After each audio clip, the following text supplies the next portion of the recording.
දළදා වහන්සේ අත්‍යම කියනවා නම් වැඩ සිටියට අපි දළදා වහන්සේ පෙරහැර ගෙනියන්නේ නැහැ. කීර්තිශ්‍රී රාජසිංහ රජතුමාගේ කාලේ තමයි අපි පෙරහැර කරඬුව සකස් කළා. එහි සරියුත් මුගලන් ධාතුන් වහන්සේලා තමයි වැඩ සිටින්නේ. ඒක තමයි පෙරහැර කරඬුව හැටියට පෙරහැරේ ගමන් කරන්නේ.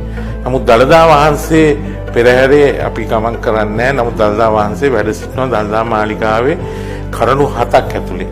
ඉතින් අපි අද වැඳ පුදා ගන්න මේ මහා කරඬුවේ යතුරු තියෙන්නේ මම ළඟ ඊළඟ කරඬුවේ 7ක් ඇතුලේ තමයි දළදා වහන්සේ වැඩ ඉන්නේ.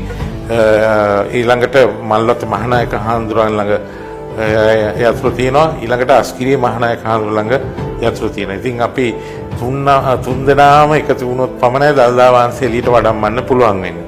ඉතින් දළදා කරඬුව ඇතුලේ අපේ ඉතා වටිනා දේවල් තියෙනවා. දළදා වහන්සේ හේමාලා දන්ත කුමාරයා දළදා වහන්සේ රැගෙන ආපු ඒ කොණ්ඩගුර දළදා වහන්සේත් එක්කම ඒ වැඩ ඉන්නවා ඒ කරඬු 7 ඇතුලේ. ඒ වගේම රජවරු පූජා කරපු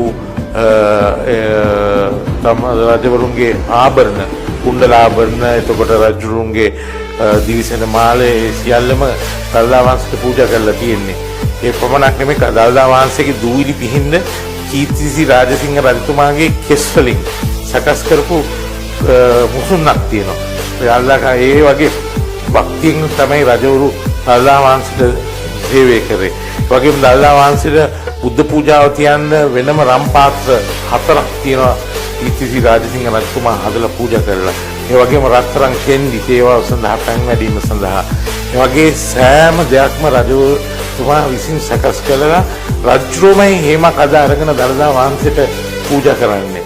ඒ නිසා පාන්දර අලුයම් දුරේ තියෙනවා. ඒ වගේම දවල් බුද්ධ පූජාව තියෙනවා. හසවස ගිලම්පස දෙකක් තියෙනවා. මොකද රජතුමාමයි ගිලම්පස පූජා කරන්නේ.